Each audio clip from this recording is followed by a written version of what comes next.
atheist was born to a Christian couple, but put up for adoption and raised in a Jewish home. He can't say he really ever fully believed in the God of the Bible, but didn't really question much as a child until adulthood. As an atheist activist, Neil became interested in how devout believers ultimately found their way free from their religious beliefs. He currently does a show with co-host Mike Famine where they chat with those folks about that journey. They then do what they call an after party, where guests can meet other atheists and chat some more. Neil has also appeared on various other shows talking about that and has also been involved with Canadian Atheists as a community advocate for a few years now. All right. Well, welcome, Neil. Thank you for joining us on the show. We're so excited to have you. Well, thanks for having me. It's a pleasure to be here. I've been a huge supporter of recovering from religion for a long time, as Dr. Ray knows. I have all the links at the bottom of my description box for every single person that's ever been on the show. I hand out stickers all the time that I pick up from places that you guys are at. As you can see, I got one here, I got one on my computer, I got one on my cup over there, I got one on my car, I got one on my coffee mug. And people always ask me, what the hell's that? So I get into it with them. I said, well, this is for people that are having problems with their deconstruction. A lot of times people get abandoned by their family, their friends, and everything, and they need someone to turn to because they don't have anyone left to talk to. And there are great folks out there that want to help. So I always point them in the direction. I'll get rid of this. It's covering my mouth.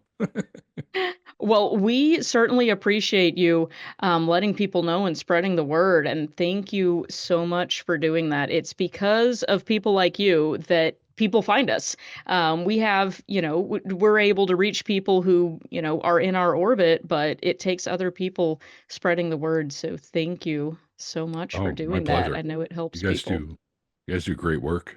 So I have no problem referring people to you.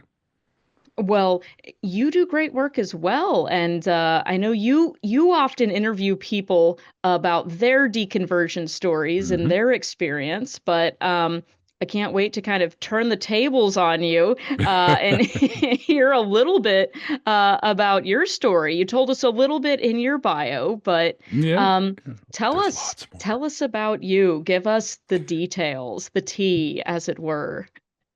Well, let's go back to 19. No, I'm just kidding. I was, as I mentioned, raised in the Jewish faith, and I always found it kind of interesting that I wasn't told about being adopted till I think I was 6 years old when they first told me. Which a lot of people go, wow, that's really young to be told. I'm like, well, I guess they felt I could wrap my head around it and understand the whole thing, and I did. I got it, and I thought, so you guys what? I asked my folks, did you guys go to a baby store like Babies R Us and pick a couple out? And because my sister is also adopted too. Just turns out my mom couldn't have children. So that's why they went the adoption route. And my biological folks, whom I've met, by the way, and have had a great relationship with them for since 2000. So things are good there. But I, I've I asked them why things happened. They said, "Well, your parents came from a quite a religious family, and being Christian or actually Catholic, I think they were, if I remember correctly. We don't really talk about it, but it's okay. There's pretty staunch Catholicism there, and to have a child outside of wedlock would be really bad.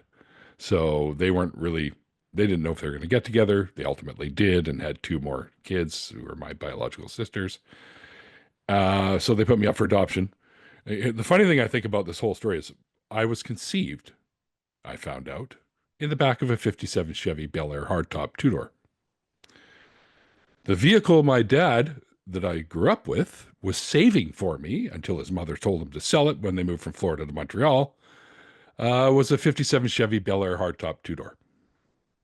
That's one of those weird synchronous sort of things going on there. I'm like, wait, you were holding that car? What? I hate you. I didn't speak to him for 4 years, I think. No, I'm just kidding. It wasn't Uh, the same car though, right? Same model, 57 Chevy Bel Air factory colors, which is teal and white, the big factory Ooh. colors. Yeah. So, yeah, that would have been an awesome car to have. I would have been taking it to car shows. That's for sure. You would have been Babied that having thing. some kids of your own even perhaps. I mean, I don't know. Well, there are rumors. No.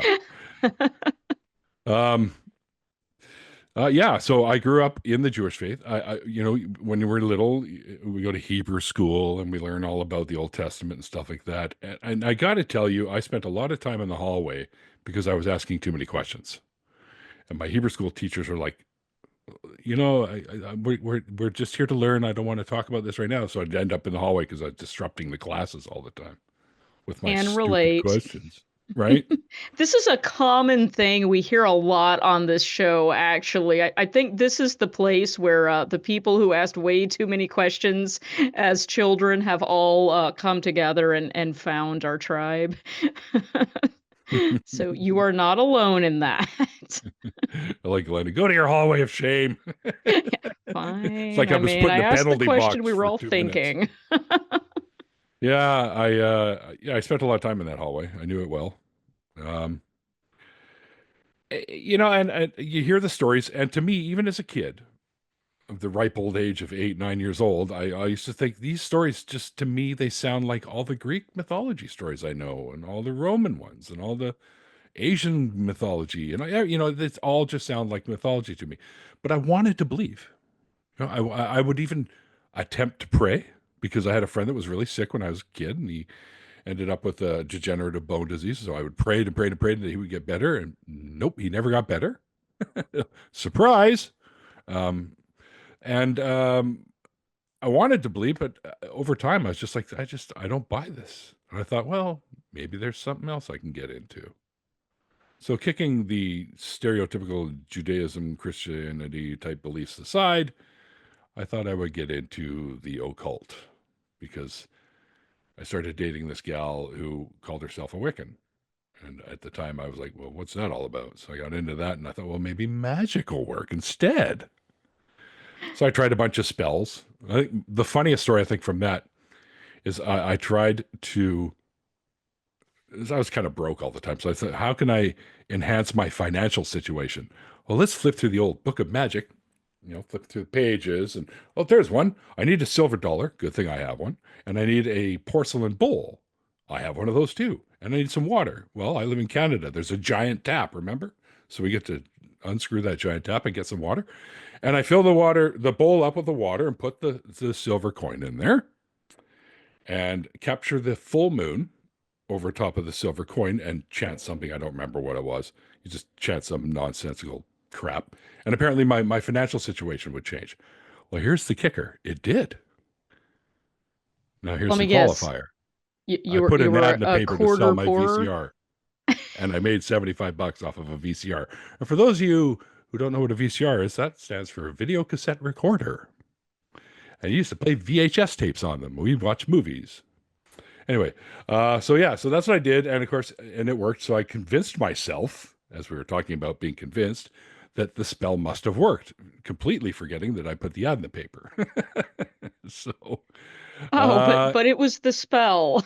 right, the spell made somebody read the ad and then show up with $75 for my old VCR. Sure, but it couldn't have done it if you hadn't put the ad, right? I don't think it worked quite that well, but who's to Exactly, say? exactly. So I was into sort of that weird stuff. I wanted to be a ghost hunter. I bought my very first Sony Minicam so I could go out and hunt for ghosts. Never did, because ultimately I was like, I read this article by what's his name, his scientist guy, not Brian Cox, but one of those types, who's quantum physics stuff, and he said there's no such thing as an afterlife. There can't be because it would need its own Higgs field, like it would need its own field for the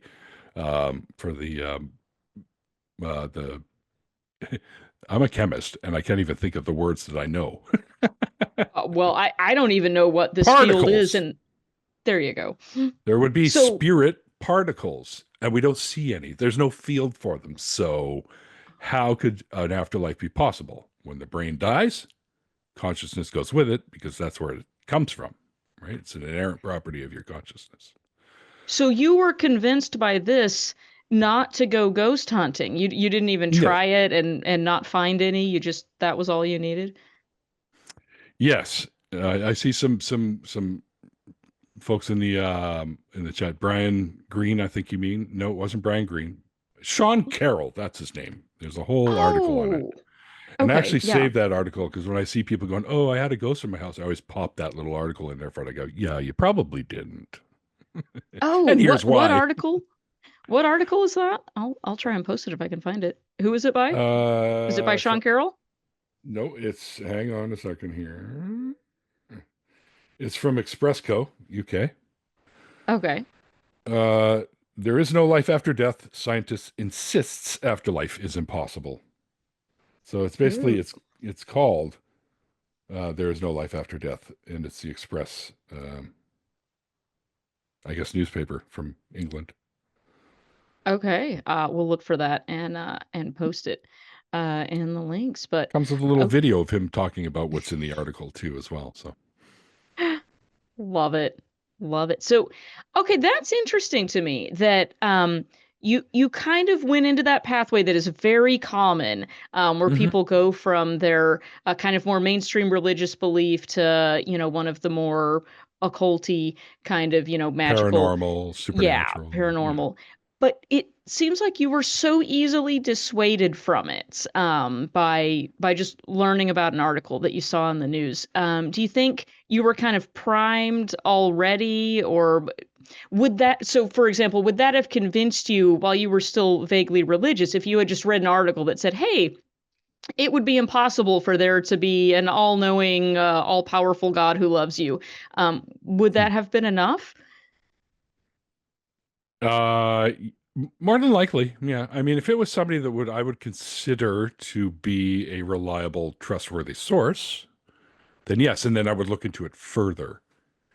But back then we had what? Encyclopedia Britannica. We didn't have Google, so we had to actually go and read books, right? So that's what Yes. I did. I had a ton of science books at home, for everything from physics to astronomy. It just so happens that my grandfather was a physics teacher at UBC, so I Hmm. got to go mathematics and physics and stuff. So I got to flip through all his books and stuff in the basement all the time. So I would read that kind of thing. I wanted to be convinced because I thought, hey, you know what? When I die, I'm going to go haunt people. The people that pissed me off in life, I'm going to go haunt them. That's fair. Uh, Did you have a list?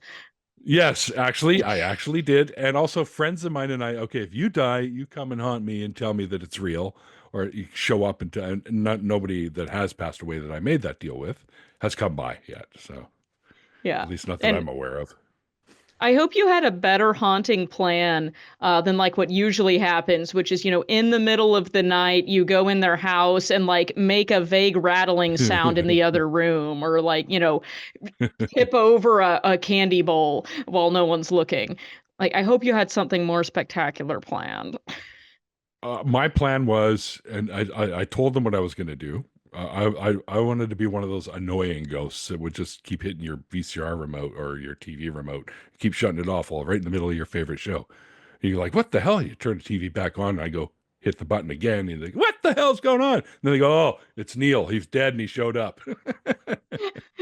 It's So Neil the atheist. He's in that's my right. VCR again. That's right. So yeah, I lived in a house at one time that I thought was haunted because I saw weird things and heard weird things, and doors would close suddenly. Well, it turns out the house was built on this weird. This is back in the day when they actually had those outdoor sumps or whatever, where the washroom stuff was all outside, and the house was built on this like weird land piece where it was slightly tilted, but you couldn't tell. So if a door shut all of a sudden, it was because it got to that right spot and then just closed, or a cupboard door would pop open if it wasn't latched properly. And everybody thought the place was haunted. There was even people going around, oh yeah, there were 5 murders in that house. It used to be a railway stopover for the people. And I'm like, no, it never. I looked it up. I'm like, it never was. Shut up. But they would try to pass these stories off just to enhance the experience of living there with living with ghosts. But yeah, so I was pretty convinced of stuff like that at the time because it just it was also it seemed to be the cool thing to be convinced of at the time too. So um, I was all about that, and eventually I was just like, you know what, this is just crap. Forget it. That's And I fair. didn't I call mean, myself it's, an atheist though, like or oh. I didn't call myself a non-believer or an atheist. I just in my head I just don't believe it. Whatever. I'm more into the Hmm. science side of things than I am into the wishy-washy shit or the pseudoscience. So, yeah. And then ultimately, more people tried to, you get those folks that stop by your place and want you to come to church with them. And when I told them that I didn't believe, they said I was going to burn in hell, of course, and stuff like that. Which, oh, wow, thank you so much. I'll see you Delightful. there. And ultimately, I started reading a little bit more about these kinds of things, and then when I first sort of learned, you know what? I think I am what that says right there. I think I'm an atheist, or at the very least, an agnostic, right? Because you can't really. Well, I Oh, don't think you need to prove anything. Myself personally, I don't think there's a burden of proof to prove that something is that people claim. I don't think so. I think it's on them to do that, right? But yeah. Now we have that question come up sometimes on this program and other similar programs. People really sometimes want to take sides on this atheist versus agnostic. Mhm. Um, how would you describe those terms and what's your relationship to them? Do you still think of yourself as agnostic, or have No, you fully kind of left that on to you're an atheist and that's the term that you use? And if so, tell us why. I'm actually these days I call myself more an atheist. And an atheist is a person that believes that the whole discussion of whether or not a God exists of any kind is ridiculous to begin with. So, because I don't believe in any gods, and there have been hundreds of thousands proposed by humans, I don't believe in any of them, and neither do you, or you don't believe in all of them. You just left that one that you seem to hold on to for whatever reason. So no, I'm consider myself definitely an atheist, like a hard atheist. I believe there are no gods. And I consider myself an atheist because I believe that the discussion of whether or not they exist is ridiculous. And also an apatheist if you want to go the full 9 yards, right? I just don't care anymore. Well, I mean, I care, but Yes. I'm not about trying to prove this or that. I care because people who do believe that come out of it end up, with some of them end up with some damage, and that bothers me because I think religions are dangerous, personally. Mhm. Mhm. Yeah, that's obviously something that we encounter a lot. Perhaps we're biased, given that we're helping people who are recovering from it, but it's definitely a real issue that people encounter, and something we find too is that a lot of times people have experienced a lot of harm and haven't really been allowed to discuss that or Yeah, describe that that's a or shame. fully. Yeah. And given that you speak with a lot of people who, are kind of sharing their deconversion journey, um, has that been your opinion as well, as far as, I guess, how common do you think it is that religion is harmful to people versus helpful or neutral? I think for many of the folks, and I've done almost 600 interviews now. For many of the people that I've spoken to, it was helpful to them in the beginning, right? Because you get all kinds of stuff. You get your community, you get your support system, you get, well, if you want to call it a support system, I have issues with that term. You get all those kinds of things involved, and when that disappears, it feels like somebody pulled the rug out from under you, and you're falling over, and you don't know where you're going to land. And that which is why guys or organizations like you guys come in, which is a huge help to these people. And even just coming on my show and just talking about it can help as well. And I've been told that. I've gotten emails from that. Even people just sitting in the audience listening to the stories have emailed me and said that that helps them a little bit. And when they get the courage, they're going to come on and talk about it as well. So um, I think religion can be quite harmful, especially some of the more cultier, like more cultier-ish sides, like Jehovah's Witnesses or Mormons, stuff like that, and a lot of them with the really really strict rules, um, like Amish people. I've had Amish folks on, and you know how strict they can be. Mennonites as well, like Apologia. I'm sure you're familiar with. He's an ex-Mennonite, so Yes, we've had right. him So on the show before. Paul's Really good people. interesting. Yeah. Paul and Shannon are Um, both great people. Of yes. course, they've been on my show as well. Yes, Um, absolutely.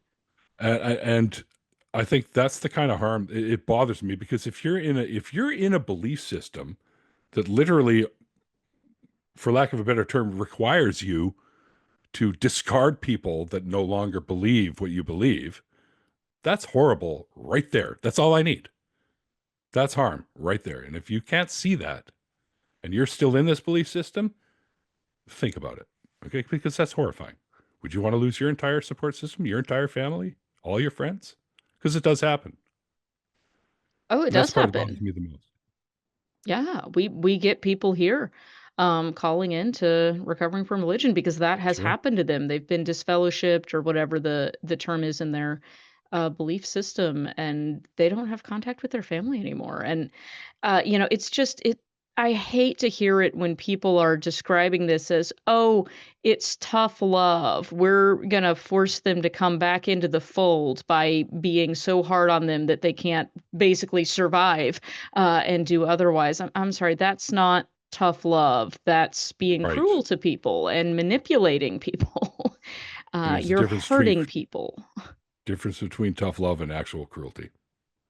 Yeah, big difference. And that, to my mind, is clearly over the line on the cruelty side. And it's just incredible to me that there are people who um, aren't able to see that or are convinced or perhaps are so afraid that it will happen to them that they go along with that program because I know we've heard from people before that the consequence to their family members if they're supposed to be cutting contact with them and they don't cooperate they then could be the next one who's Mm-hmm. cut off and that is obviously potentially devastating to people. That's horrible. So sad. Yep. Ugh. And that's why I came up with the little tagline that we were talking about earlier is human rights over human beliefs. Yes, that is an excellent segue. Say more about that. Well, it's basically, as I've been saying, belief systems aren't always a good thing, right? I mean, it's okay to have beliefs, right? It's even better if you can demonstrate those beliefs to be something that's substantial. Even better is if you have good beliefs that you can demonstrate to be substantial. But if you have a belief that's harmful, then where do the rights sit at that stage? Like, are you going to say that your personal beliefs, if they're harmful, should overwrite human rights? And we're seeing a lot of that going down there in the US right now, with a lot of people's basic human rights being trampled on by the current people in charge, we'll say. Yeah. So human beliefs should never, ever outweigh human rights. I I like the way you put that, and it's so common sense and so simple, but You'd I think, think a lot of times we're in belief systems that kind of condition us to think mhm, otherwise. For instance, I've heard it said that, well, all beliefs should be respected, and that sounds on its face like, okay, we're being accepting and inclusive, but no, I right, would push back on that and say all people should be respected or at least dignified as people. But what if you have a belief that is harming people? Do we have to respect right. that belief over the people that it's harming? I don't think that we do. So I really appreciate you kind of simplified that real easy. Oh, yeah. Well, it is pretty simple. People, usually deserve respect or can at least earn your respect. Beliefs, which are merely ideas, do not necessarily deserve respect. We have a saying that the previous host of the show, Eric, used to have that came from the Kansas City Oasis group, which is like a secular Sunday meeting group that says people are more important than beliefs, and I think that kind Yeah, of they are. captures a similar sentiment. Yeah, that's it basically it's just a different way of saying the same thing that I use in Hmm. in my little tagline. Hmm. Right? Human rights should always take precedence over our belief systems. And Period. so, how did you arrive at that? Was that basically something that always resonated with you, or did you have More or less. kind of a formative experience, or sort of arrive at that through a process? I think I've always sort of leaned on the idea that beliefs should be secondary to rights, but I think as we as our technology got better, we were able to see more things. You were basically stuck with a TV and watching whatever came up on the news. And you'd see stories like that where people's beliefs were trumping over people's rights and stuff. And you'd see that from time to time. But now that we have access to pretty much any information that we want, you see it more and more. You see people being forced to dress a certain way, like their autonomy is taken for granted. Like you don't have the rights in some countries that other people do have. That's pretty rampant in a lot of places. If you don't believe the way they believe, you could be literally put to death. And I think that's like horrifying. Like, why is that a thing? It just blows my mind. Well, you don't believe what I believe? Oh, that's fine. See you later. Have a great rest of your evening. Not I'm coming at you with a machete. Like, come on, seriously? Mm. Yeah, you've got to really feel a lot of insecurity about your belief if the solution to someone disagreeing with you is, okay, we've got to Better take them out. turn to violence. Yeah, I mean, exactly. yeah, this is not Exactly. ideal. Now I understand some people will then say, okay, but what if the thing people are disagreeing with you about is, they're harming other people, and I get that, there's a question there, but I'm not really sure that we need to combat ideas with physical violence. I think we can use our words. And I think that that's something we do here on this program, and that's something you do Sure. Yep. on your program. And I find that to actually be quite effective. I think you're bang on. I think violence doesn't solve anything. Mhm. As the old saying goes, violence just begets more violence. Um, if you're discussing things, discourse is the right way to go about these things. Like if you're going to discuss something, that's great. You don't have to agree on everything. But if you don't agree with me, you're wrong. No, I'm just kidding. But have these discussions because they should be talked about, right? And if you can, in these discussions, if the aim should be to try to convince people that harming others because of what you believe to be true or real or whatever is not a good way to be. They have to be, you got to convince these folks of it. Because what's going on right now? There's this whole thing going on right now where people say, well, you know what? Empathy is toxic and you shouldn't be. It's like, where did that suddenly pop up? Like, are you kidding me? Oh, this list of things now that are so-called woke, that really, Yeah. wow, folks. Okay, speechless, speechless. Yeah. I don't even know what to say to that. It's completely outrageous. Empathy is woke. Okay, well, you know what? Uh, Good then. Let's be woke, and let's consider other human beings and their experiences in the world. Let's try that. I don't know. Yeah. Wild Exactly. solution. It's Weird. incredible.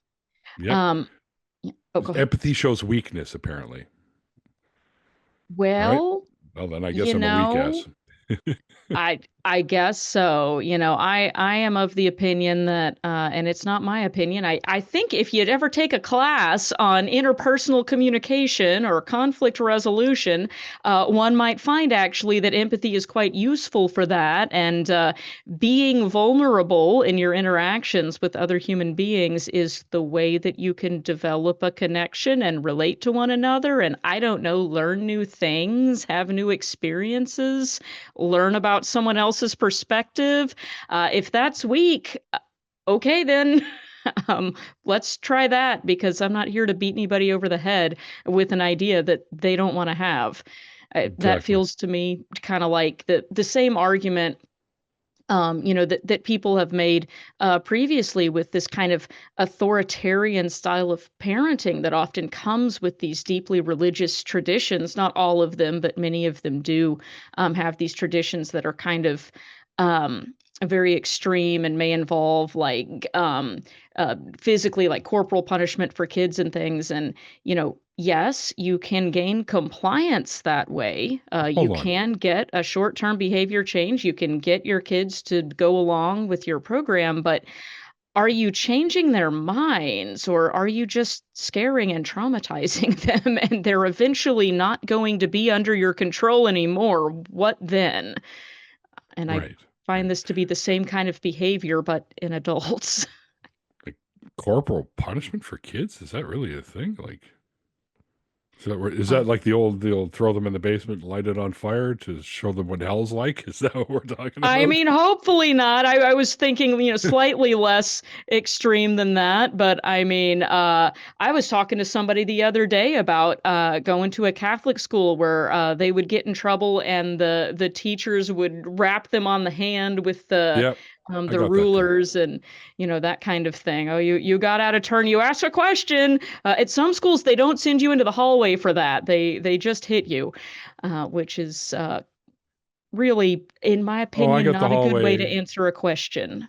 I got the hitting. I got the hallway. I got everything. Yeah. But I Yeah. grew up in the 60s, 70s, right? So then it was kind of rampant at that point. Sure, sure. But And yeah, I and mean, yeah. Oh, go sorry, ahead. I was just gonna say I'm one of those woke people that people hate these days. It seems to be. I'm one of those empathy people, and I'm pretty proud of it. So I'm just gonna put these on right now. Oh my goodness, I love those glasses. You got a problem Yeah, with it? Come see me. if that's woke, I'll take it. Can you see out of Yeah, those? yeah, yeah, yeah. You can. It's just basically I don't know. It's like sunglass material with, and you don't really even notice the squares. I mean, you do, but you don't. But I can see everything perfectly well. So. Amazing. I probably just seriously dated myself with that random question about your pop culture fashion item. What is that? Can you see out of it? Yeah. Those are the thug glasses, I think, is what they call them. I got two pairs, a pair for me and a pair for my soon-to-be partner in the call-in show that we'll be doing, Randolph Richardson, who's the president Oh, of Canadian Atheists, actually. So, yeah. Okay, so tell us about that. What's that? What's the premise of the show? Where can we find it? oh, we haven't started yet. However, he's going to be co-hosting with me. I do another call-in show currently every 2 weeks on the Skeptic Haven Network. Um, Yes. they're called Let's Talk, and there are lots of great hosts on there. Like Secularity is on there. Justin Frechette. I've had Aaron Raw with me before. Um, Lots of great folks. John Gleason, who's also known as Godless Engineer, has co-hosted on there. And I'm one of the main hosts now for that. And it's so funny. The other day, somebody called me the Canadian Matt Dillahunty. I'm like, what? No.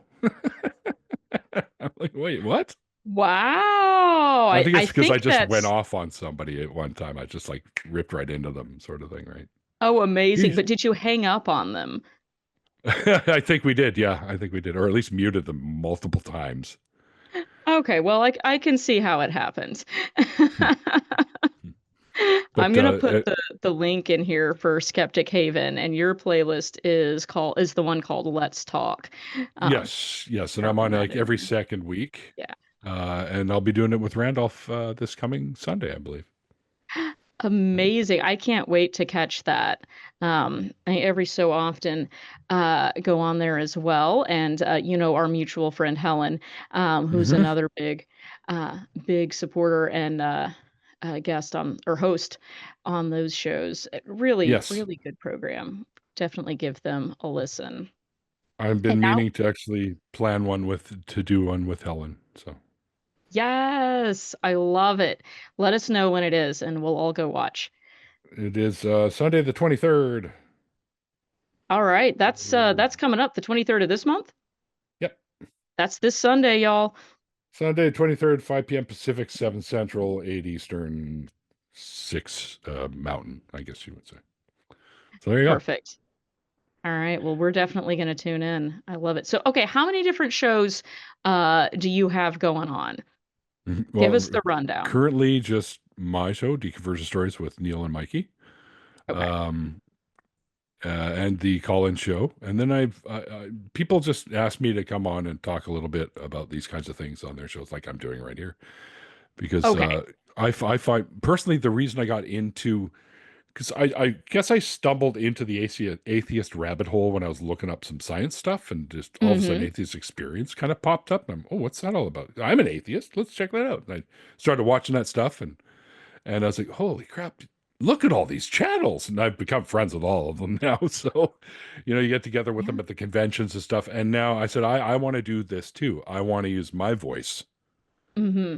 to raise awareness. And I'm always fascinated on how people become unreligious or non-religious. So I want to hear those stories.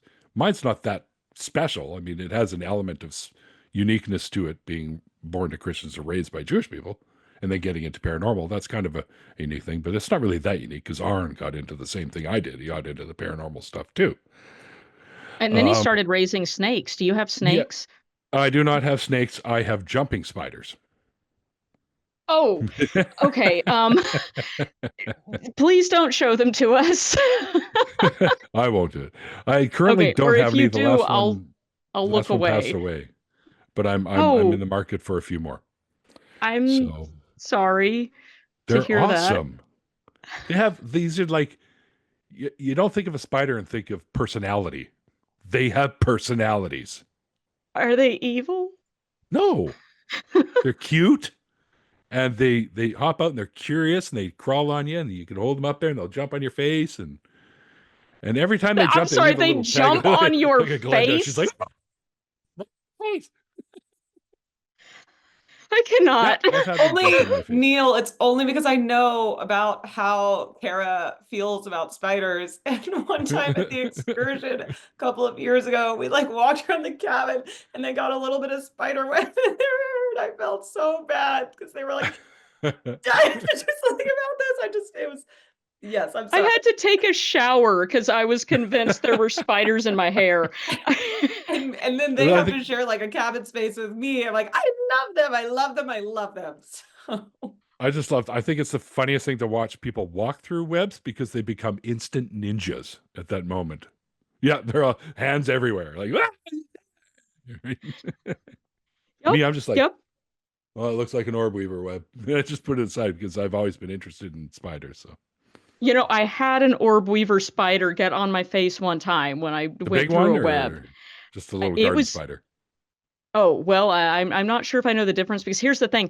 I can't Google it because then a picture will come up and I will Yes. launch my phone out the nearest window and that gets expensive. So it was either an orb weaver or a garden spider. I don't know. Someone thankfully was there to whack it off of my face before I passed away. Um, but it was horrifying. I'm so happy that there are people in the world who are there to care for the domesticated jumping spiders, and thank you for your service to Yeah, that end. I don't keep ones. I don't catch wild and bring them in. They're all raised in captivity or born into captivity or born Wait a minute. into. Okay, I'm sorry. Now Yeah. I have follow-up questions. Now, when spiders are born, I mean, aren't there usually like a lot of them Yep. all at once? I Yep. mean, do you have An egg sac. uh, On are average, they 90 to 100 of them.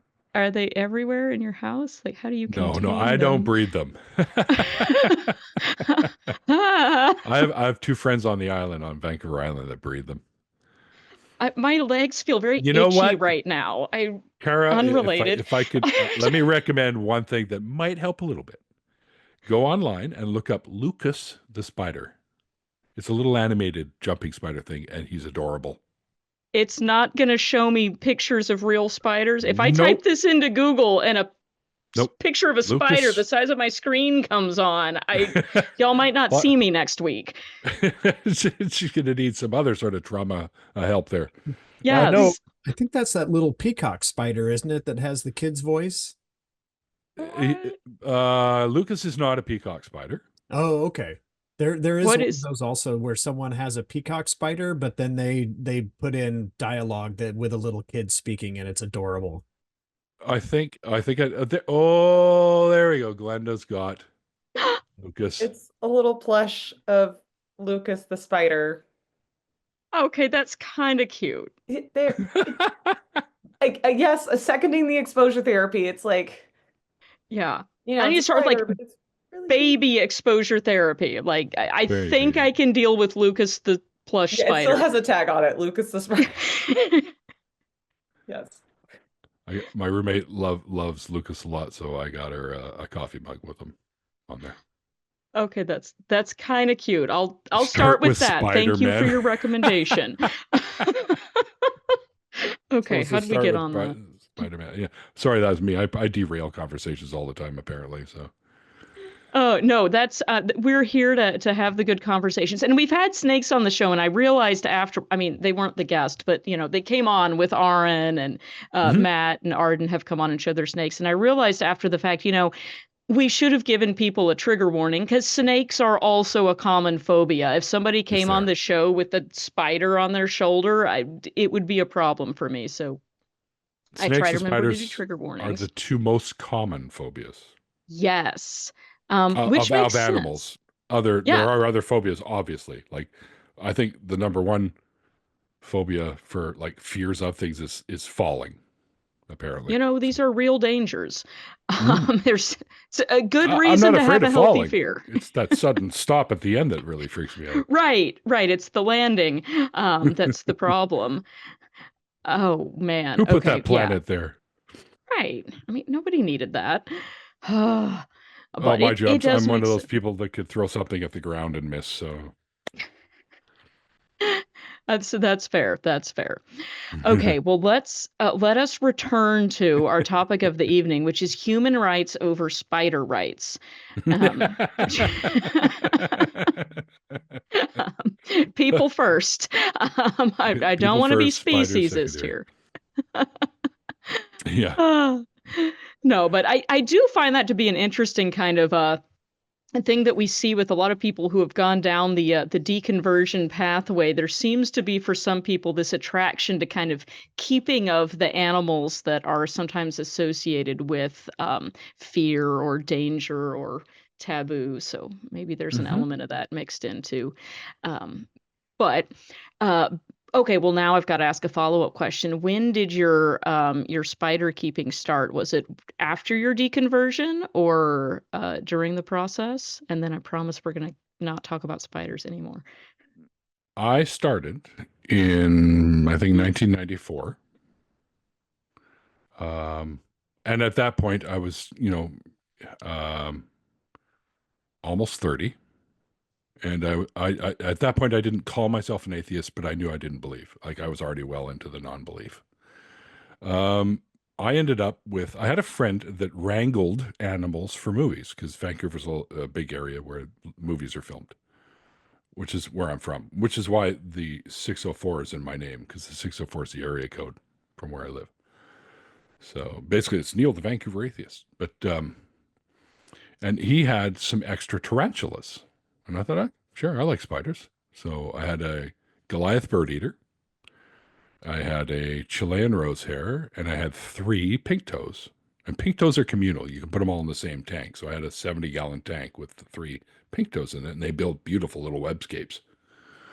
Um, and then I had the Chilean, who I named Elvis. So I could say, Elvis has left the building when I took him out, right? Stuff like that, just because I'm an idiot. And of course, the Goliath bird eater. Guess what I named him? What? Goliath.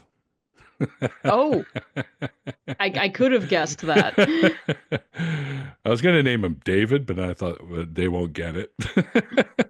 That would have been my second guess. Yeah, yeah. But so I said Daniel. Yeah, I named my spider Daniel. No, I named him Goliath.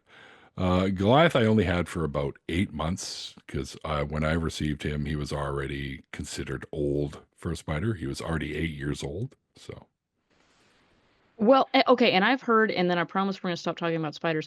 I heard that with the spiders and tarantulas in particular, that the females live significantly longer than the mhm. males. Is that the case with that variety too? For most species, yes. Yeah. Yeah. People like to make these arguments about, well, in It's because they nature, eat the males. yeah. Yeah, which Right? which I So think is so funny when people want to tell you that, like, okay, these ordained relationships that are accepted in our faith system, these are natural. This is the way nature works. And, men rule over women just as, in the natural world. I'm sorry, have you ever met insects and spiders? It is not that way. I don't know what natural That's world right. you're referring to, but there is no one single relationship model in nature. There's a whole lot. And I don't think we want Oh to yeah. emulate those because you'd be getting eaten every time you procreate. So let's be careful about the comparisons we make. Exactly. Exactly. Uh, Many things that we consider to be strictly human, we find in the animal kingdom. Yeah, Right? Behavioral exactly. patterns, all kinds of stuff. Right. hmm So, And we can find all sorts of other behavioral patterns that maybe we don't want to mimic. So let's sure. find a better reason to defend our system that we're imposing on people other than this is the natural way. There's a lot of natural ways to do things, Hmm. and we don't have to pick that one. So, okay, glad we got back on track here. We're going to continue talking about what I would love to know is, and we do have a few more minutes, so let's dig into it. As you have interviewed people about their deconversion journeys and their stories, what are some things that you've learned? Have you seen any patterns or, noticed anything like, oh, okay, here are some themes that we should be aware of or kind of help us educate ourselves as we ourselves go through our own journeys? There are, of course, there are patterns, I don't know if it's so much patterns because they might happen at different points in people's lives, but there are definitely um, common things that happen, common things that I hear when people reach a certain point where they start to deconstruct or deconvert. And one of the biggest ones is college. Okay, when they hit college and they meet new people, because they might come from a small town originally and they might not know other atheists, they might not know other people that are having issues and deconstructing. And then they hit hmm college, they move to a city and they meet all these worldly people, and suddenly things change. And then now they've got people they can bounce ideas off of.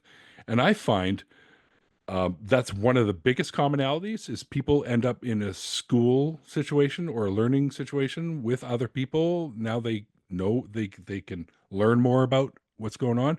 They can get answers to the questions that they've had that they're not getting from the people that are still faithful. Um, Another one I think is, and you hear this a lot. You want to be an atheist? Just read the Bible. That's literally true. Like a lot of people, once they start reading it and then they get in, oh, wow, I could never make it past the begats. Right? I hit that and I'm Ooh. like, screw this. I don't want to read this. And I'm already thinking it's mythology at that point anyway. So, but yeah, reading the Bible seems to be a big one. That one and meeting other folks that they can relate to based on, they're going through and learning from them and finishing, I guess, their deconstruction. Mhm. Right. Another one that's, and I think to myself, I hear this quite a bit is abuse. Abuse can start making you question, well, why isn't God protecting me? Why isn't God making sure my, insert relative or friend here from harming me? Why isn't he stepping in? And that's always been a big one for me because I've always thought to myself, there can't be a deity that allegedly is all knowing, all seeing, and all loving. Can't be. Because we have thousands of children literally being, you know, by clergy members or family members all over the place. And if he's all knowing and all seeing, and he ain't doing anything about it, he's just sitting there watching, then why the hell would you worship someone like that, anyways? But those are the kinds of things also that I find common is the abuse that happens because of religious belief. And those are probably the big three I find, anyways, as a common thread amongst many of these stories. I've had a lot of folks on.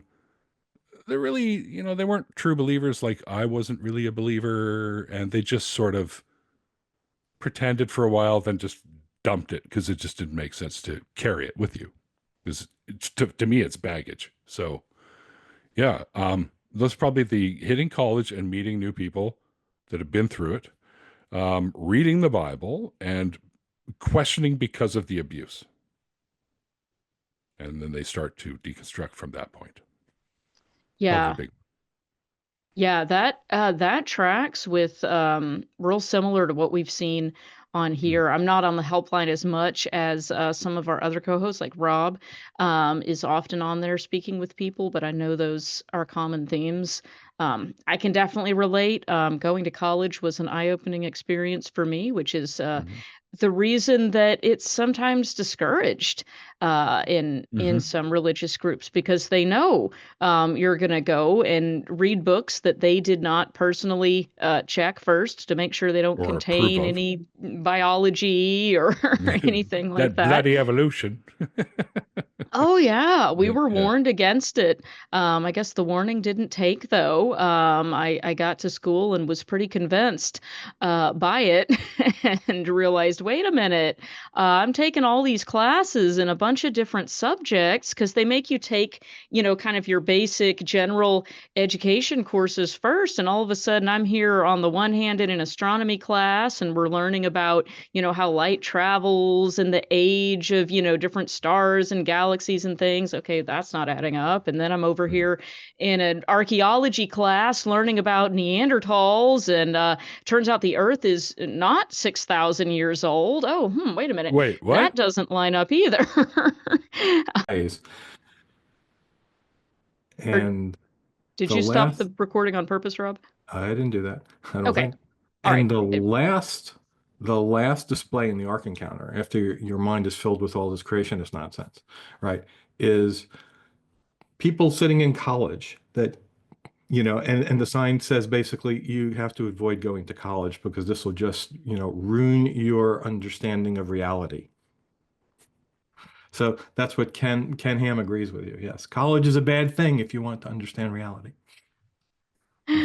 Well, it's a bad thing if you want to keep believing the same mythology that you were taught, I guess. I was going to say, hang on, college is a good thing if you want to understand reality.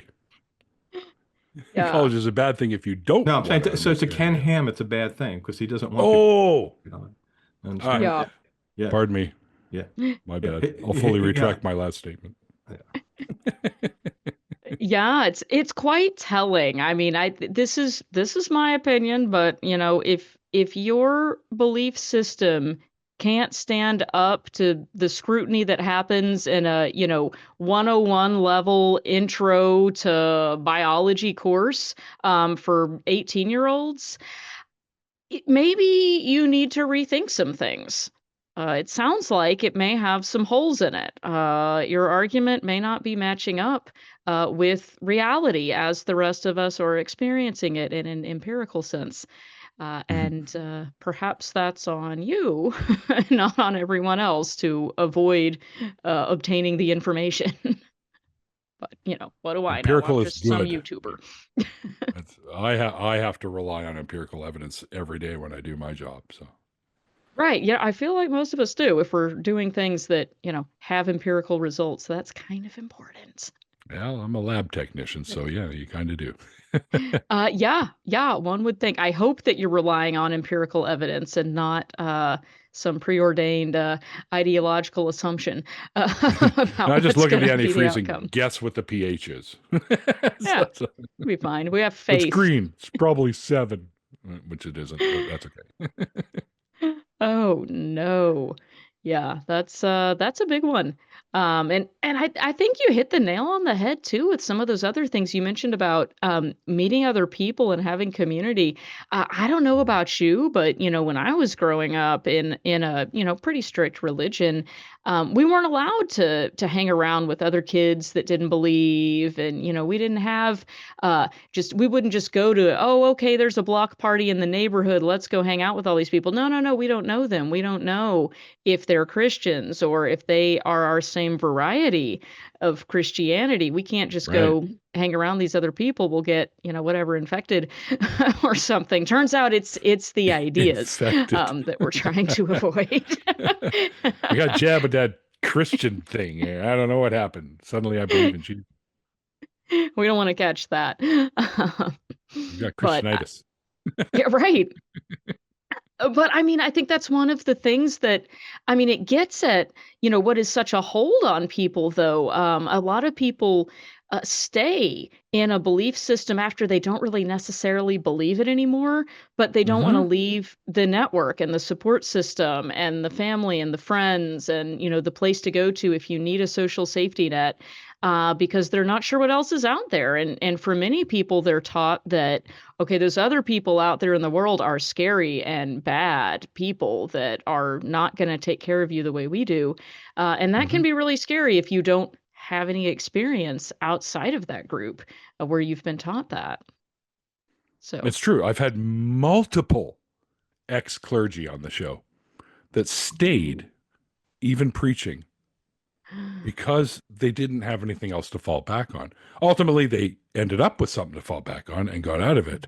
But many of them, I would say almost all of them, stick around for a while. Like Dan Barker. yes. Yep, Yeah. he stuck around after losing it. Hmm. Many of the other folks that I've had on. I'm Hmm. not going to make a big list of names, but Sure. there's a bunch that I've had on that stayed for at least a year. Most of them is Hmm. about 6 months to a year, give or take. And then they Hmm. finally find a way to sort of break the news, I guess, and leave. Hmm. But it can be really difficult if you have nothing to fall back on. It can be really difficult to walk away from something that you've been doing for so long, right? And especially when there are people there that still rely on you. So, and that's Oh, kind of yeah. it's a bit of a stinger, right? When you end up leaving and people are like, now they don't even want to have anything to do with you, and you're like, well, shit. That's all part of it, though, right? That's part of the Hmm. whole harmfulness of religion and what it can do. Right. You had status here, but if you leave, we're going to completely shun you and act Hmm. like you're trash now. That's difficult. That's not something anybody wants to experience. So I have a lot of empathy. See what I did there? For Nah, people you're that so woke. I know. I hear that a lot. It's the pronouns. I'm so woke. I sleep with my eyes open. Right. I try to see things like systemic inequalities and, do stuff about it. Yeah, I know, exactly. crazy idea. Who would think such a thing? Uh, hmm. Yeah. The people that don't want to So, live in a decent world, that's who. right. People who don't They want to wear be red hats. ugly. That's Yeah. right. Right. So, I feel like we've got some questions that we can go to, No, but before we do you have any kind of advice or thoughts that you would like to leave us with for people who might just be starting out on their deconversion journey or who have been having doubts and questions? absolutely. Um, so if you're actually listening to this and you still have your belief system in you to some degree, but you are having questions, regardless of what the people that you've grown up with and that you've learned to love and trust and all that, regardless of what they tell you, ask those questions. If you're not getting the answers you're looking for, there are other ways you can get answers to those questions. If they're telling you, oh, don't read that book because that's very bad, it goes against the Bible, read the book before they burn it. Um, if you have doubts, lean into your doubt. Ask, why do I have this doubt? What is causing me to have this doubt? You use a little bit of epistemology on yourself. Why do I believe what I believe? And why am I suddenly having doubts because of some information that I just gleaned? Like, and continue to ask those questions. There's always going to be somewhere out there. You can find communities like this that would be happy to help you and happy to answer these questions for you. You're having the doubts, by the way, in the back of your mind because your brain is suddenly starting to go, wait a minute. I know I was raised in this, but do I really believe it? And you'd be amazed at how many people in the back of their mind, in their subconscious, is saying, this is nonsense, man. Get out, get out. I've heard that a lot as well. It's like that little man in the back of the brain or whatever, the little subconscious saying, I don't know about this. I don't know. I have questions. Ask the questions. Never be afraid to ask questions. There's no such thing as stupid questions. Well, For sure. I mean, there I are, but we won't get into those ones. right. But I mean, If ask questions. right. If you're being sincere and you are Yeah, genuinely exactly. wanting to learn the answer and get new information, it's not a stupid question. Yeah, If you're lean just, into that wasting doubt. people's time, that's different. It's But there for a reason, hmm right? Because you're waking up. All right, so there there you you go. go. Hey, you might become woke. Spoiler alert. Uh-oh. Slight disclaimer. I think that's okay. You might develop empathy even. Not to say that, people who have their belief system don't have empathy.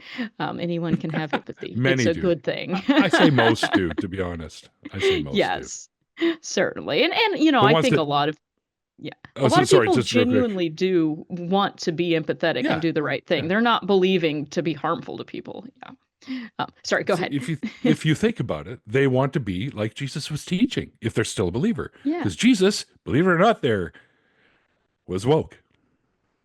So, Yeah. How about that? well, okay. I don't believe Jesus ever, I'm one of those, I don't believe he ever existed. But the Sure. character in the storybook of Jesus was definitely woke.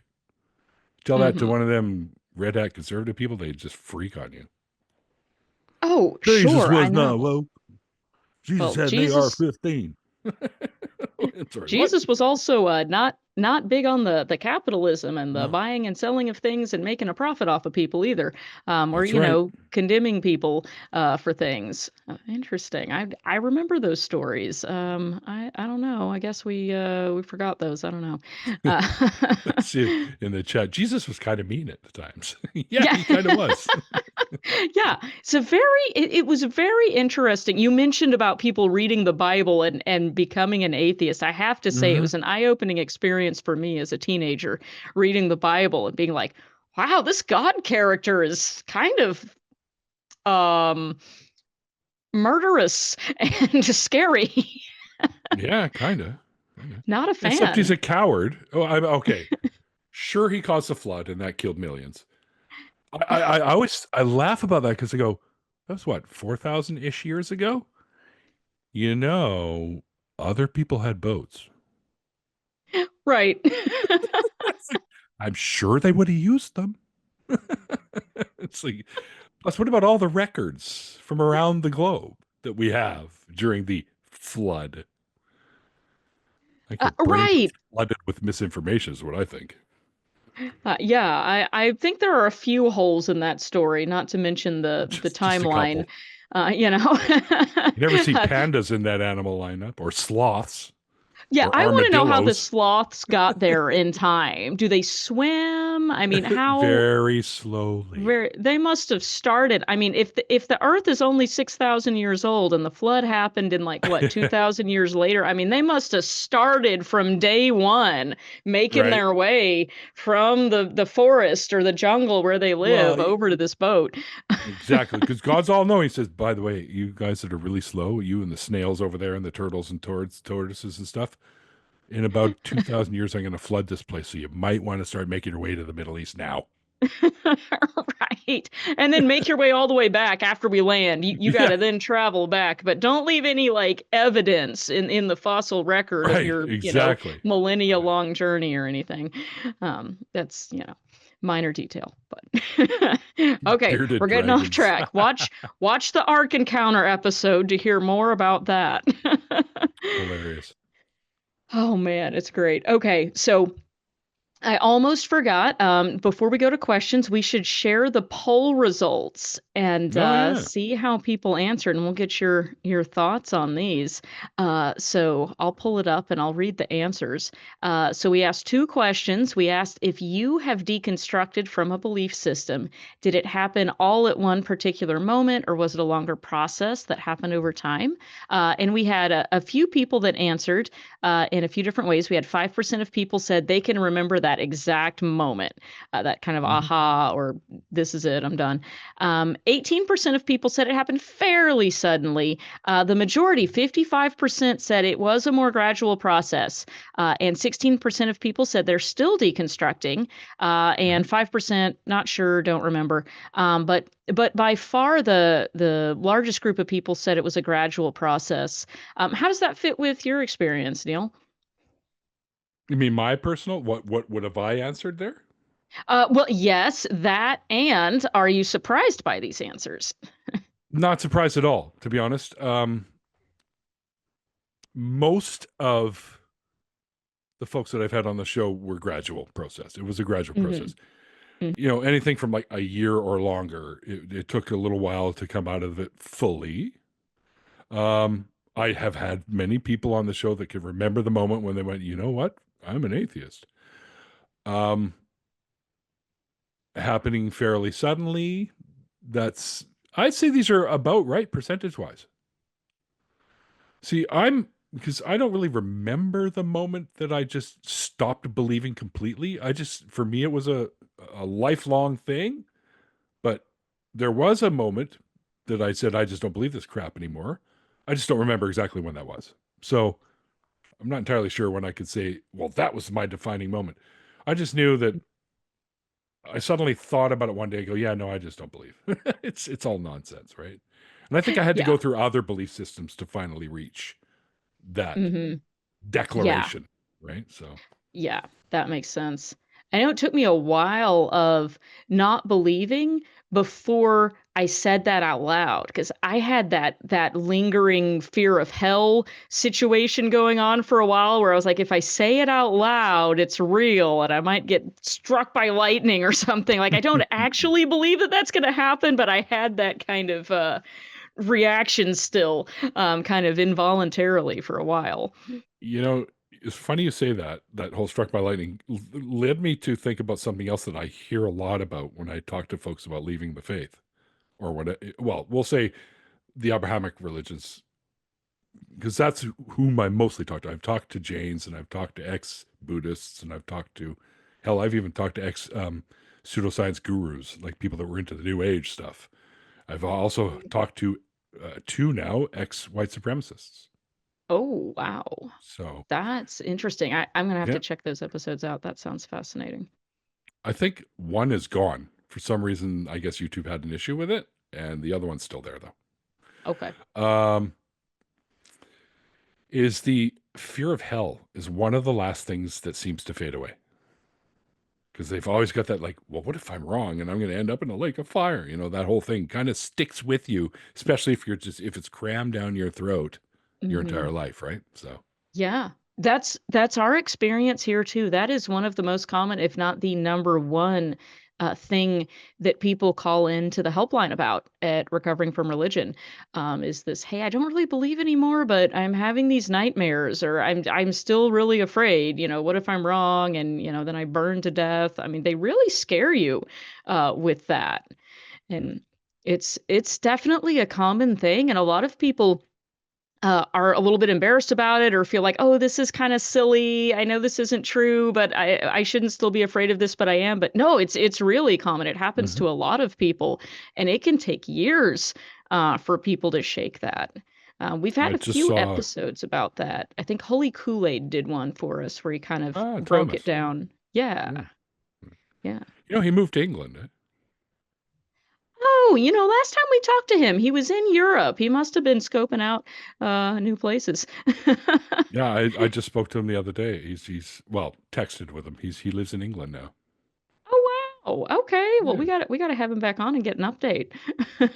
absolutely. But He yeah, Thomas is great, great, great guy. oh yeah, really great, and really did a good breakdown in that one of kind of, where these fears can come from, and Hmm. other ways to kind of frame it in your minds, that were really helpful. And I think it's Matt Dillahunty, who also kind of said one time something that resonated with me. He was like, okay, well, how many other versions of hell from other religions that you're not a part of are you sitting awake at night being afraid of? And I'm like, oh well, Exactly.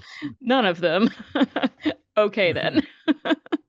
Yeah, that was it was I always, whenever I hear people say something like that, it always takes me back to the Big Trouble in Little China movie. We're going to the hell of boiling in oil, or the hell of 1,000 razor blades, or the hell of, it's like all these different hells, right? It's like, wow, none of them sound fun. And Yeah. I'm thinking, I think to myself, hell's not that really a big deal anymore, right? Because all the scientists are there. One of them's invented air conditioning. Come on. Right, exactly. Oh, I love it. That's great. Yeah, that's an interesting observation though. We have that here too. So there you Yeah. have it. Heard it here first. And Also, let's see. people Yeah. that give up the belief, I saw that in the chat as well. They give up the belief Hmm. of heaven before they lose the belief of hell. That's a good way to put it. Yes. Yeah, that's a really good way to put it. Yeah. And then let's see. The second question we asked was if you have deconstructed or deconverted from a belief system, what was the deciding factor that took you from being convinced in your belief to not being convinced? And kind of a little bit of a similar spread. We had 11% of people pick the first answer, learn some specific facts that contradicted my belief system.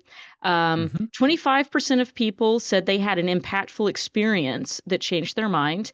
And then 54% of people said they started to question, and then that led to a process of learning that eventually led to changing their mind. Then a few people That's picked probably the something most else. common thing I hear as well. Hmm. Yeah, Also, that experiences that happen to people is a big one too. yeah, absolutely. Especially if it's something like you mentioned, a very traumatic situation or Hmm. something that really left an impression and led them to reassess. Yeah, So. for sure. Yeah. All right. Well, that makes sense. I have really enjoyed hearing your insights about this, having interviewed so many people. I love hearing your perspectives, and I can't wait to catch up on some more of your episodes, which we can find on your YouTube channel at Neil the I 604 will. Atheist. I'll drop my link tree in the chat there. So Perfect. Yes, please. So people can find more of your content and we can look forward just to some of your new shows too, right? yeah. I don't have the Skeptic Haven in my link tree, but it's just Okay. Google Skeptic Haven YouTube and you'll find it.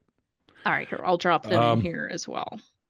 I'm no longer on X. I trashed that a few months after Elon took over, and I had like over 9,000 followers on X, and I was just like, I don't care. It's not about that for me, anyways. It's about me being able to promote the show. I don't need it. I got Blue Sky now, so you want to find me on Blue Sky? You won't find me as Neil the 604 Atheist. I stole Ryan Reynolds' tag. See, he's Van City Ryan. I'm Van City Neil. So Love all it. underscore. So you just find that because I tried to type in Neil the 604 Atheist and they wouldn't let me have it. I'm like, why? They wouldn't. Yeah, I who don't know. else took that? But that's in my link tree. Also, my YouTube's Perfect. there and some of the. And people were saying I could post videos in Patreon. I don't do Oh yeah. Patreon anymore. Mm, I fair just enough. I have issues with. I don't. People don't have to pay to watch what I do. I do what I do because I love doing it and I love hearing the stories and I think these stories help people and I don't need to be compensated for that. If you want to help out the show, I do have a PayPal me and we take little donations from time to time. It all goes to Mikey because he's got a baby girl now. Well, she's 2 years old as of last week. So all the money we make on the channel, I just give to Mikey because he's got the little one. I don't have any kids, at least that I know of, and I don't really need it. I have a good paying job. Scientists get paid pretty good most of the time, so yeah, I get paid pretty good, and yeah, Oh. I don't need the money really. I Well, do have my that's Amazon link for Lego if you guys want to help feed my Lego addiction. ooh, do we get to see pictures of the completed products? Here's one. This is, see, I like the science one. This is Leonardo's flying machine. So you even get a Oh, little wow. Leonardo, hang on. You get a little Leonardo da Vinci there and his flying machine and it flaps the wings. So there you go. That's That. awesome. So that's one of the That's latest ones I cool. built. And I just picked up this one that we'll be building. By the way, the first Saturday of every month on my channel, we forego deconversion stories so I can build things out of Lego. So it's the Bricks Beyond Belief show. And the next one coming up is the STEM one, so which is the science, technology, engineering, and mathematics. And it's got Isaac Newton, it's got George Washington Carver, and Marie Curie in this one. So I have all the scientists in Lego minifigure form because I have Amazing. Galileo too. So I love Galileo. it. Okay, we're all gonna have to tune in for that. That sounds very relaxing. I can It's fun. definitely enjoy that. And I'm sure your It's Legos will very turn fun. out better than mine ever did. I never could quite Hang on. make the Lego If you look this contraption way, look like the picture. I was really bad at that following of the directions thing. that's all Ooh. boxes of Lego. Ignore the horns. I only wear those when I'm residing in hell. But that's all the Lego boxes that I have. Well, That's now not that all of we them. Sorry. know, I have like 200 plus sets. So all right, and now I feel like we got ripped off. I wanted to see you in those horns. If I'd known that was an option, I oh, would that's have fine. requested it. Yes. Oh, heads are gonna roll. Uh-oh. Uh-oh. There you go. Ow, I love it. All right. Now Come and it's visit me in official. hell. Yeah. The weather is warm. Neil must be Go for the horny. climate and the company. There you go. Yeah, go. Yeah, there you go. Because Amazing. I'll be like Oprah. You get a sticker, and you get a sticker, and you get You a get a sticker. sticker, you get a sticker. I love it. I love it. Welcome to hell. Just kidding. It's just the Q&A session. But let's do some questions. Martin, would you like to start us off with a question? It's a good thing I'm wearing Absolutely. the question horns. Yes, these are the question horns. Question everything. Oh, these aren't the answer horns. Or do you have answer antlers? Answer antlers. There you go. I love that. That's awesome. So the first question that we have is, you call yourself an atheist. Would you also Mhm. call yourself an anti-theist as well? I have issues with the word anti-theist because it means I dislike religious people. I don't dislike religious people. I have many that are friends, relatives too. I'm anti-theism, meaning I'm against belief in gods because I think it leads to more harm than it does good. Mhm. So because I never use the label anti-theist. I just say I'm an atheist. I don't believe in gods, and I don't need to be anti-religious people. Nice. Fair enough. All right. So the next one is you mentioned your thoughts on Wicca and ghosts. Mm-hmm. Out of curiosity, what are your thoughts about reincarnation? Crap. So that's to put it bluntly. If there's no afterlife, how could reincarnation be a thing? It's a fair point. So it goes in the same bucket with the ghosts Yeah, and everything to me, it's else. just Yeah, more pseudoscience. I mean, people say, well, yeah, of course there's an afterlife. Well, what part of you survives? Because when the brain shuts down, consciousness goes with it because consciousness is a byproduct of your brain activity. Like we literally know that now. So go read up on some of the latest findings in neuroscience, and you'll learn a little bit more. No, I don't believe in reincarnation. that's fair. Mm. All right. What else we got? Cool. All If right. I did, I'd want to come back as a cat. Ooh, Well, that's they're half fair. in and out, half in, half out anyway. So It's the sheer laziness of a cat that I adore. So there you nice. Yeah, truly living rent free. go. Yeah. Cool. Well, our next one. So first, these folks who sent this question and had said, "Thanks for coming to the show, Neil. How Pleasure. would you say growing up Jewish in Canada made your experience deconverting different from your peers deconverting from more authoritarian religions like Catholicism, Christianity, or cult groups?" That's a good question. Because to be honest, even though I was born to Catholics, I was given up for adoption and raised in a Jewish home. They were Reformed Jews, so they weren't like super religious. Um, my mom recently admitted to me that she never really had that big of a God belief, anyways, but she would still practice. I think we're I would still call myself culturally Jewish because I go do the Passover stuff and the Hanukkah stuff and, celebrate with the family because it's really for me, that's what these holidays are for, anyways, is just getting with the family. I do know that in Canada, we have a higher percentage of non believers than in the US. I think we're almost over 40% up here. I know the numbers are rising in the States, but um, yeah, I think we're at least 36% up here. And I Mm-hmm. think you guys might be a little less than that. But there's a lot of secular, our government is pretty secular too. So they don't really push religion. We're very much the same as you guys. It's for most things where we keep sort of church and state separate. Um, yeah, well, for now, I don't think any of the politicians we have really want to drag it in, unlike you Yeah. guys down south. I feel for you guys, by the way.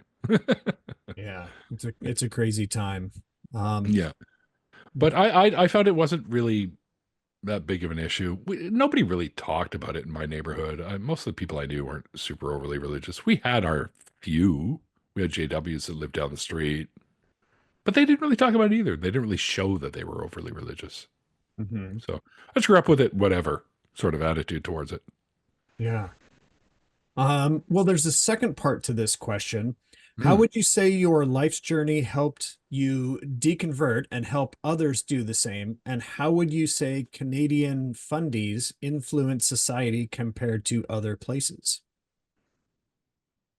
I think our fundies up here, they try, but I don't think they get very far. Once in a while, you might hear a story about something being said by a fundamentalist of some kind that people took to heart and used for whatever their nefarious purposes were.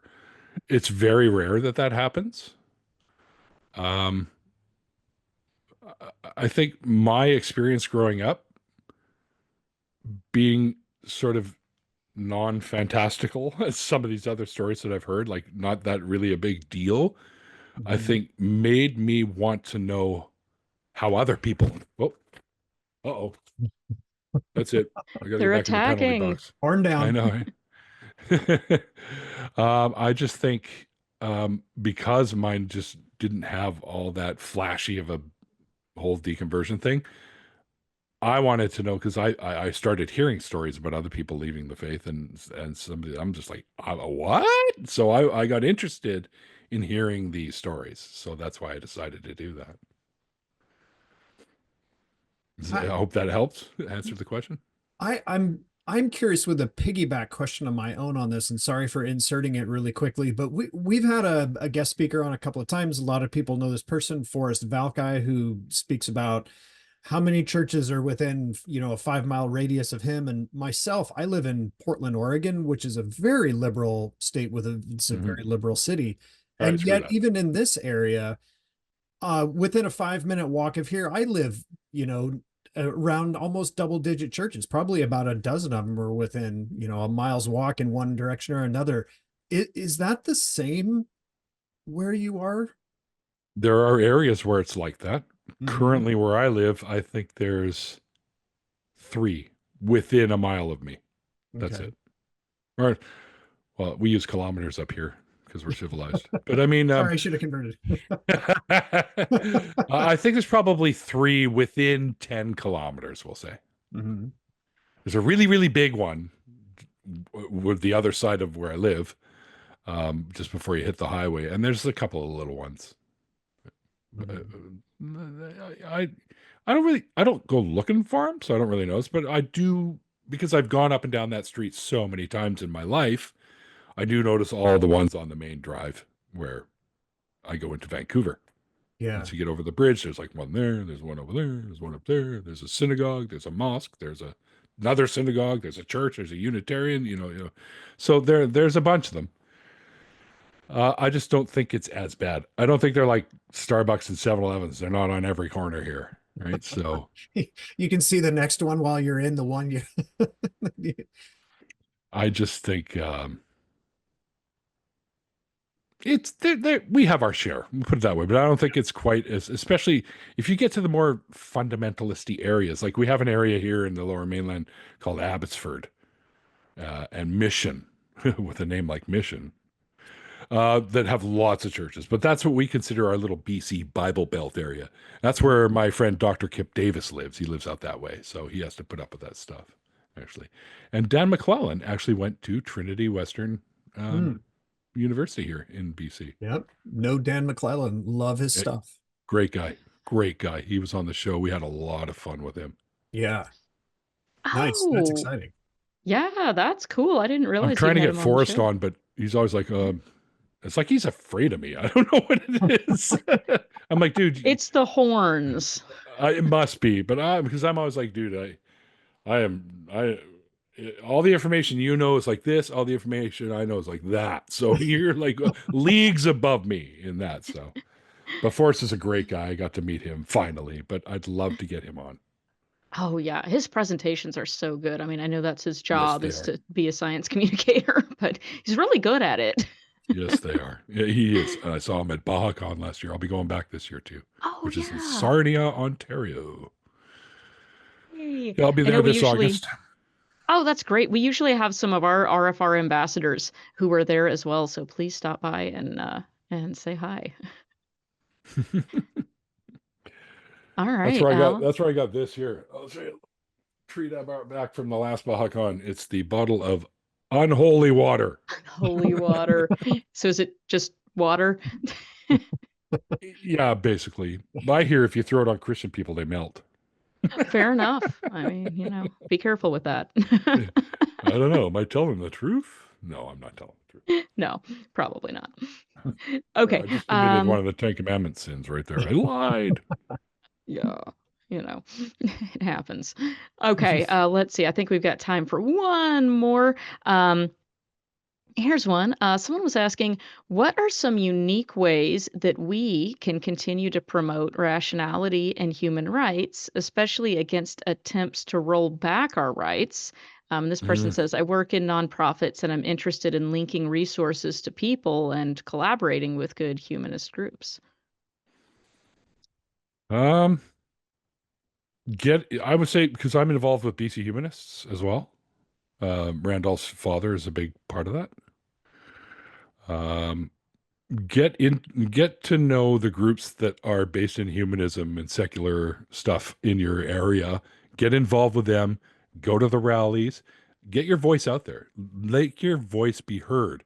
Hell, call your representatives, call your senators, call everybody, and tell them, look, myself and 1,000 people behind me don't like what's going on, and that's a considerable number of people. So you guys better start, changing your ways about this stuff, because I think what's happening is horrifying.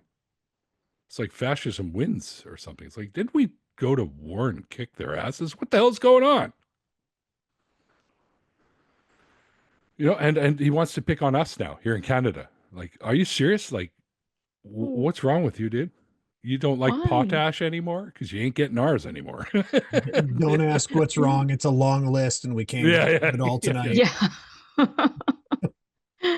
Hey, who wants to pick on Canada? It's baffling. It's like we're your upstairs apartment beer buddies, right? We got all the good beer and we party all the time. Right. Yeah, Silly. sure. Screw us over. See what happens. Exactly. We're going to turn that Exactly. huge tap off. And you're not going to get any more water. Oh no. Yeah. By the way, Hopefully it's it my doesn't turn come next to week to that. open the giant tap. No, I'm just Uh-oh. Uh-oh. Okay, now we're gonna know if it doesn't get turned on. We're like, it was Neil. kidding.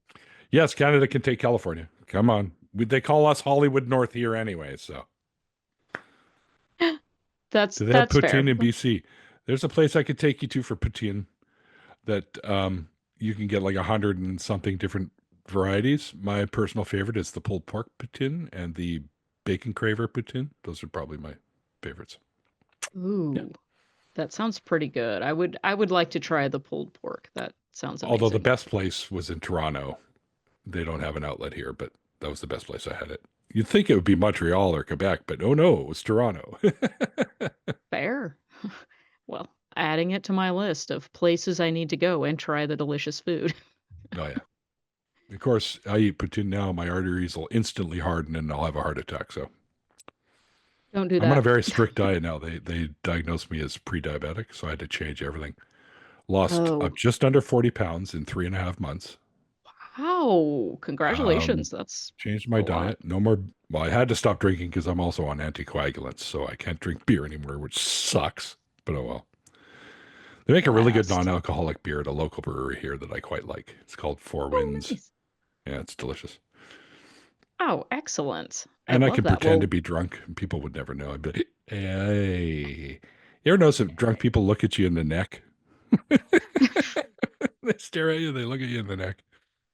Anyway, we're off track here again. I do this a lot. People, We're off I track. derail all the time. That's okay. Watch That's my show. okay. Glad to hear that you're taking care of yourself. That's a good thing. Yeah, And for sure. yeah. I'm And no I longer think, pre-diabetic, FYI. hey, well done. Okay, congratulations on that. That's a pretty big deal. So good job. Yeah, I worked hard at it. Yes. So we don't have to praise a supernatural deity for it. You actually took steps to improve your situation. That's right. I no longer worship at the idol of Ronald McDonald. Fair. All righty. Well, on that note, let's go ahead and wrap up. Thank you so much, Neil, for coming and sharing with us about your experiences and your experience. It was fantastic, and can't wait to see more of your content coming out. We'll definitely be looking out for that. And thank you. Yes. One thing. Yes. If anyone out there, including all the panel that I met before the show got going, Yeah. if any of you would like to share your story with me and with my co-host and brother from another mother, Mr. Mikey Famine, you can email me at 604atheist@gmail.com. Pretty simple. And I reply usually within the 24 hours. You can get a pretty hectic here with my family, so sometimes it might take me a day extra. But yeah, I would love to have you on. We got lots of spaces coming up in June. I'm pretty much booked through halfway through May. So we got half of May, June, July. You're welcome to come on, and I promise you'll have a good time. What you see here tonight with me chatting with Cara here, it's pretty much like that. We have a lot of fun. Oh, fantastic. Well, count me in too. You already have my email address, so anytime. All right. Yeah, and Cara, we got to get you on. yeah, for sure. Well, you've got my email address. I mean, I'm the Yes. person that answers the RfRx email address. It's you just go. me. It's not a Thanks, person Martin. named RfRx. It's just you got Kara. But yeah, Did by all I get that means. email address correct in the chat there? I just threw it in there. You are correct, Johnny. Excellent. Sorry, that was Ed Excellent. McMahon for people that may not know that. I love Actually, that it. was my Phil Hartman imitation of what was his name? The Johnny Carson guy. It's a simulacra. Is that Ed what that's called? something or other, I think.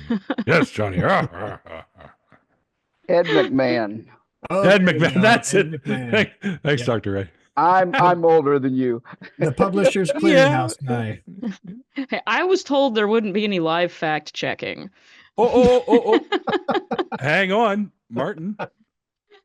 I thought that too, and it turns out he never worked for Publishers Clearinghouse. Wasn't he? Never did that. It was somehow Really? some people just confused it. It's I like thought everyone he was thinks in the commercials. Yeah. Nope, I did too. And then What? I saw this thing and it's like, no, Ed McMahon was never a Publishers Clearinghouse guy. It was some other dude, but he did another clearinghouse. It wasn't Publishers. It was something else. It was. It was one of those, wasn't it? I mean, It was a company, but it was not Publishers. American Family. Thank you. That's it. oh, okay. The people that put out Reader's Digest. For a moment there, I was like, man, I swear I saw him in some commercials. I got the name of the company wrong. Yeah, I forgot there was multiples of those. Woo. It's just like, what's the name of that effect where you like misremember a scene from a movie, but then when you go back and watch, it never happened, but we just all remember it that way? Yeah. The glitch in the Matrix. Mandela Yeah. effect. Mandela effect. Yeah. The Mandela effect. Yep, that's it. These people always call me, oh, you're one of the Bernstein Bears. I go, it's not fucking Bernstein Bears, it's Berenstain Bears. Yes. That bothers me to this day. That's not what it was. I remember my childhood. There we go. Actually, it's AIN, Berenstain, not even an EIN. Yes. I still have one of the books in a drawer somewhere, but Those were I used to great. love those. Yeah, I used to love those books. I remember enjoying them. I don't know if they're problematic now upon second look, but Oh, I that's a good remember really point. liking them. Oh, the I don't know. cornucopia logo that was supposed to be with Fruit of the Loom that never had a cornucopia in their logo. I refuse. Yeah, I there is refuse a to ton of them. believe. I refuse. It did. I'm sorry. Nope, never did. Never did. Yes, it did. It's like And people. this I is had this argument with somebody at work. It's like, yeah, your hair grows in thicker when you shave. I go, no, it doesn't. no, Could it you imagine doesn't. after 20 years of shaving, you'd have like follicles this big on your face? Oh, yeah, What are you talking absolutely. about? No, oh, it's not true. Yes, Well, I'm going and to choose just to believe it. Oh, knock another yourself out. example of why our memories and our personal experiences are not always the most reliable thing to go by when we're wanting to know about the world. So, Sorry, I okay, keep and dragging the show on and on and on and on. And right. We're gonna wrap up on that note because if you want to know more about reality and other people's perspectives and experiences about it, be sure and join us next week. Same time, same channel. And Martin, what do we have coming up in the near future? We have got all sorts of stuff coming up. So RfRx has got some speakers coming. Next week is Steve Novella on why is biological sex so controversial? And it's because some people don't understand biological sex. That's going to be my answer, but there will actually be a whole talk about it. So come for that. And then we have upcoming guests, Greg James, Nicholas Souter, Erica Matthews, and Margaret Downey. Yeah, definitely stay tuned for all of those. And Nick's a good guy. I know Nick well. yes, we've Nice. had him on, I think, one other time before, and it was a lot of fun. Yeah, I can't wait to have him back and catch up again. He's in pretty good spirits for what he just recently went through. So Oh he's in pretty good gosh. spirits. Oh, he'll probably tell you all about it. Okay. Oh, Not sorry my to hear place that. to talk about it. Okay. Well, we'll definitely be catching up with him. Hope he's doing all right. And don't forget to follow us on the social medias. It helps us out, but it more importantly helps other people find us and access the resources that we have available. So if you feel comfortable sharing, please do. Or if you just want to subscribe and like or anything like that, that also helps us kind of get elevated on the platforms and helps other people see us and find us too. So we're on Facebook, Instagram, TikTok. We are also not on X anymore, but we are on Blue Sky. And we are also on YouTube. So check us out on any of those. Just search Recovering from Religion or click on one of the links that I just dropped in there. And Martin, how else can people get involved? Well, there are benefits to being a volunteer with RFR. And I would like to say there are benefits as a volunteer. It's one of the best things I have ever done. So we have learned that healing can also come from helping others. RFR volunteers find meaning and purpose by volunteering with us. All of those services are supported by our staff of volunteers, and we are always in need of volunteers. And there are all sorts of jobs besides working the helplines, finding, vetting, and posting good resources for our clients to use, hosting support groups, supporting the OC, IT support, and even what we're doing right here, right now. So to apply to be a volunteer, you can find the form from our main page. If you go to recoveringfromreligion.org/volunteer, you can find out more information about that as well as many other things. And with that, I will hand it back over to Kara. Yeah, thanks. And if you are trying to let people know about what services we have to offer, we have a great little short video that's on our main webpage. It's called RFR, What We Do. And it does in about 3 minutes what we take 20 minutes to tell you at the beginning of the show, which is just a quick outline of the different services and programs that we have to offer. So if someone's possibly a good candidate for some of those, feel free to share that quick video with them to let them know what it is and drop the link there in the chat. And with that, I am going to wrap up and call upon the high priest of the flying spaghetti monster for our benediction. Dr. Daryl Ray, would you care to bless us with your words? Thank you, Kara. Yes, and I don't know, did you realize that? Oh, Neil, okay. Neil's got the FSM up there, but Neil, did you know that I am the high priest? I know now. Okay, well, you can kiss my ring sometime when we meet if you like. I've got 6. We're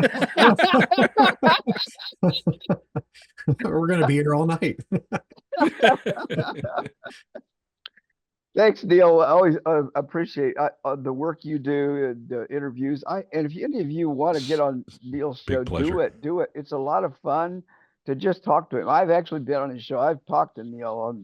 It's worth doing just for the heck of it. Nothing else. Oh, thank you. Yep. Yep. Checks in the mail.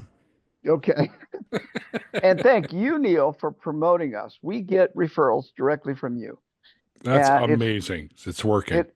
It is working, and we really go out of our way to try and keep our connections with the various podcasters and YouTubers and all, because that's such an enormous source of referrals for us, and it's just nice to have people like you out there pimping us, I guess you could say. I don't know what you anyway.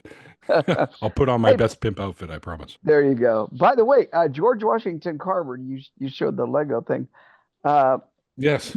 His birthplace is just south of where I live, about maybe 90 miles, and there's a nice museum there for him too. It's a United States Park Service. May not be open anymore. I don't know, but anyway, yeah, it's right close to my house. I've been there a He was a couple great times. guy. One of the It was- co-inventors of peanut butter. Yep, right. The interesting thing was there's been a lot. Well, it was an interesting museum in some ways for what it didn't say, but I'll leave it at that. I'll leave it at that for Right. now. So I'll just say that in the 16 years we've been doing this at Recover from Religion, our impressions are very much similar to yours. That the majority of people have a gradual deconstruction. Yeah. I know I was not nearly as smart as you, because it took me like 20 years Oh, to actually please. get out. So by the time I was 38 years old when I finally declared my independence, but I probably didn't believe, I was probably 10 or 12 years before that I could have said I was out. I just didn't have the courage to leave, being in a marriage and everything at the time with kids and all that sort of stuff. Yeah, it's a factor. Yeah, it really was. And in some ways I regret it because, well, I won't go into my story. But anyway, if you want to see it, it's on my channel. Yeah, there you go. Right. Hell, sex, and community. Those are the top three for us. And you've already hit them all of them. But hell really is the lead. And then right after that is sex or sexuality. And then last is, where do I find? I'm going to leave my community. Where do I find new community? Losing my family and that sort of stuff.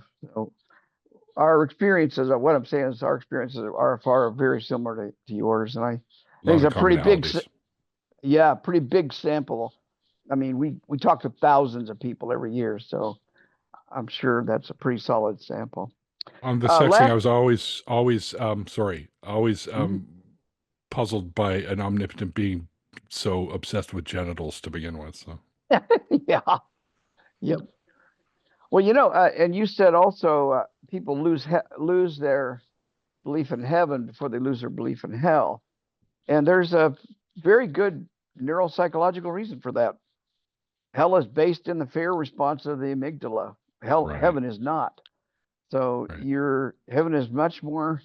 Hell is much more ingrained in your brain, just through our neurological responses to fear, and it is a actual trauma response. The fact that you can't get rid of hell is an indicator that you're dealing with some kind of trauma in all likelihood. Absolutely. Yeah. I put a link up in the chat there, Cara, because it was a story. A woman, I just saw this today, and it was really interesting how a church tricked her into going through this haunted house in the church, and how they pretty much fucked her up, and it was infuriating. Wow. But anyway, look at that link I put in there. Last but not least is I trying to say this every week, but Emily, one of our volunteers, is doing a master's degree research, and she's looking for us, people in RfR, to join her research. So if you're interested, you will get an opportunity to learn compassion-focused interventions. You'll learn new skills, or have the opportunity to learn new skills, and participate in a religious recovery research. And I'm so thrilled because 10 years ago, there was no research like this. Nobody was researching it. And about 5 years ago, we started seeing research coming out. And now we're seeing a bunch of it coming out. People really researching what is the psychological or harm of religion and documenting it so that it's no longer, I just don't like religion anymore. We got science to back it up. Anyway, if you're interested, go check Emily out. She's got an announcement in the OC. And with all that, back to you, Kara. Thank you, Dr. Ray. And I may have missed it, but I don't see that link in the chat that you were mentioning about. Could you post that again in case it went further up and might have gotten covered up with some recent messages? There it is. Oh, perfect. Thank you. Okay. It was in Facebook, so I don't know how that works. I hope it Sure. Hope it works. But it's a story worth watching. I'm gonna start calling you Dr. Boomer. Well, I am. I fully admit that. I was right in the middle of it.